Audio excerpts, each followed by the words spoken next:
492টা উপজেলা থেকে তথ্য আপা প্রকল্পের আওতায় যে তথ্যকেন্দ্র প্রতিষ্ঠা করা হয়েছে সেখান থেকে এসেছি। আমাদের একটা দাবি হচ্ছে আজকে আমাদের রাজস্বকরণ চাই, কারণ আমরা দীর্ঘ 13 বছর যাবৎ আমাদের প্রজেক্ট শুরু হয়েছে 2011 সালে প্রথম ধাপে। অনেক সাফল্যের কারণে 13টা উপজেলা চালু হয়েছিল। আমরা 492টা উপজেলা সেটা বিস্তৃত হয়েছে এবং আমরা 2018 সাল থেকে যারা দ্বিতীয় পর্যায়ে জয়েন করছে তারা এখন পর্যন্ত আছি। আমাদের দেখা যাচ্ছে বারবার মেয়াদ বৃদ্ধি করা হচ্ছে, কিন্তু রাজস্বের আশ্বাসও দেওয়া হচ্ছে, কিন্তু এই বিষয়ে কোনো কার্যক্রম গ্রহণ করা হচ্ছে না।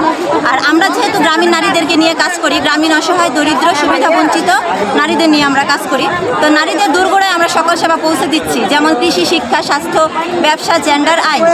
এর আওতায় নারী বাল্যবিবাহ, যৌতুক, ইফটিজিং প্রতিরোধে করণীয় আইনি কি সহযোগিতা লাগবে, বিভিন্ন ভাতার আবেদন যেমন ক্যান্সার, কিডনি, লিভার প্রতিবন্ধী, বয়স্ক ভাতা, বিধবা ভাতা, এই আবেদনগুলি আমরা করে দিচ্ছি। চাকরির আবেদন করে দিচ্ছি মেয়েদের। কৃষি বিষয়ক তথ্য লাগলে দিতেছি আমরা। প্রাথমিক স্বাস্থ্যসেবা, ডায়াবেটিস, প্রেশার পরিমাপ। আমরা মোটামুটি উপজেলায় লালসবুজ.com-এর মাধ্যমে নারী যে উদ্যোক্তা আছেন, হাতের তৈরি বিভিন্ন কাজ পারেন, তারা অনেক সময় অনলাইন প্ল্যাটফর্মটা বুঝেন না, কিন্তু আমরা হচ্ছে লালসবুজ.com একটা মার্কেট প্লেস আছে, তথ্য আপার ই-কমার্স প্ল্যাটফর্ম। সেই প্ল্যাটফর্মের মাধ্যমে তাদেরকে আমরা তাদের হাতের তৈরি পণ্য বিক্রির একটা সুযোগ করে দিচ্ছি। মোট কথা উপজেলায় কৃষি, শিক্ষা, স্বাস্থ্য, ব্যবসা, জেন্ডার আইন বিষয়ক যত সেবা আছে আমাদের কাছে এসে নারীরা সেটা বিনামূল্যে পাচ্ছে, কোনো টাকা দিতে হচ্ছে না। আর এই কাজটা করে আমরা করতেছি, আমরা ডুটুরি সেবার মাধ্যমে উঠান বৈঠক করতেছি, স্কুলে গিয়ে বিনামূল্যে সেমিনার করতেছি যে আমাদের এই সেবাগুলি আছে, আপনারা আসেন বিনামূল্যে নেবেন। অনেকেই জানে না যে উপজেলায় বয়স্ক ভাতা আছে, অনেকেই জানে না তার বাচ্চাটা একটা প্রতিবন্ধী ভাতা আছে, অনেকেই জানে না ঘর আছে, টিন আছে বা টিউবওয়েল আছে, অনেকেই জানে না যে সে আর্থিকভাবে অসচ্ছল, তার জন্য আর্থিক সহায়তা আছে, ক্যান্সার আক্রান্ত, তার জন্য ভাতা আছে। তো আমরা চেষ্টা করি এই জিনিসগুলো সবই জানাইতে, কোথায় গেলে আইনি সহযোগিতা বিনামূল্যে পাওয়া যাবে। ইভেন আমরা সেই ফর্মগুলো পূরণ করে দিই। সমাজসেবা অধিদপ্তরের আপনার ক্যান্সার আবেদনের 6টা পাতা ফর্ম, এই 6টা পাতা আমরা পূরণ করে দিতেছি। আমরা যে কোনো সহযোগিতার আবেদন করে দিতেছি, তাকে সেই দপ্তর পর্যন্ত নিয়ে যাচ্ছি। এই যে একটা কোভিড-19 এত আমাদের ক্রান্তিলগ্ন গেল দেশের, এই সময়ে আমরা বিভিন্ন ইউনিয়ন পরিষদে বসে আমরা কোভিড-19 টিকার আবেদন করে দিয়েছি নারীদের। তো নারীরা মোটামুটি আমাদের কাছে আসলে নির্ভয়ে সকল সমস্যার কথা বলতে পারে এবং আমরাও তাদেরকে কখনো ফিরাই না। আমাদের সাধ্যমতো আমরা তাদেরকে সেই সেবাটা দেওয়ার চেষ্টা করি এবং সেই সেবা সম্পূর্ণ বিনামূল্যে।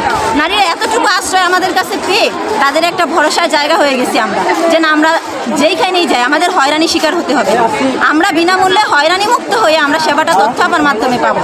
ইএনও স্যারের কাছে আপনারা জানেন যে অনেকেই যায়, কিন্তু এখন নারীরা আমাদের কাছে যায় যে ম্যাডাম আমার এই সমস্যাটা, যে আপনারা ইএনও স্যারের কাছে কীভাবে যাব, তখন আমরা প্রসেসিংটা বলে দিচ্ছি। কৃষি অফিস থেকে সার বীজ প্রয়োজন, আমরা প্রসেসিংটা বলে দিচ্ছি, ইভেন কথা বলে দিচ্ছি, ইভেন ল্যাপটপ নিয়ে গিয়ে ভিডিও কল দিয়ে কৃষি অফিসারের কাছে বলতেছি যে ওনার এইটা সমস্যা, ওনার এই গাছগুলি উনি রোপণ করছেন, এই সমস্যা আপনি একটু সমাধান করে দেন। তো নারীরা এই যে সহজে সেবাটা পাচ্ছে, এটা একমাত্র তথ্য আপার মাধ্যমে। বাংলাদেশে আমার মনে হয় এইরকম সেবা নেই যেখানে নারীদেরকে সরাসরি সেবাটা দিচ্ছে এবং সম্পূর্ণ বিনামূল্যে, ভরসার জায়গা সৃষ্টি হয়ে গেছে। আমার অফিসে যারা আসে তারা অত্যন্ত সন্তুষ্ট, বলে যে ম্যাডাম আপনারা না থাকলে আমরা কোথায় যাব। তারাও এই জিনিসটা নিয়ে চিন্তিত হয়ে পড়ছে, কারণ তাদের একমাত্র আশ্রয় আমরা। যে কোনো অফিসে গেলে তারা ফর্ম পূরণ করে দেয়, কিন্তু আমরা যেরকম আন্তরিকতার সহিত দিই সেটা কেউ দেয় না।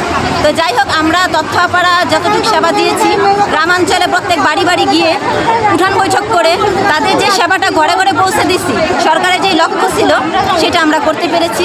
এখন আমরা আমাদের প্রধান উপদেষ্টার কাছে দাবি যে আমাদের এই কাজের যে সফলতা, সকল পর্যায়ে আমাদের কাজের প্রশংসা, সুনাম আছে।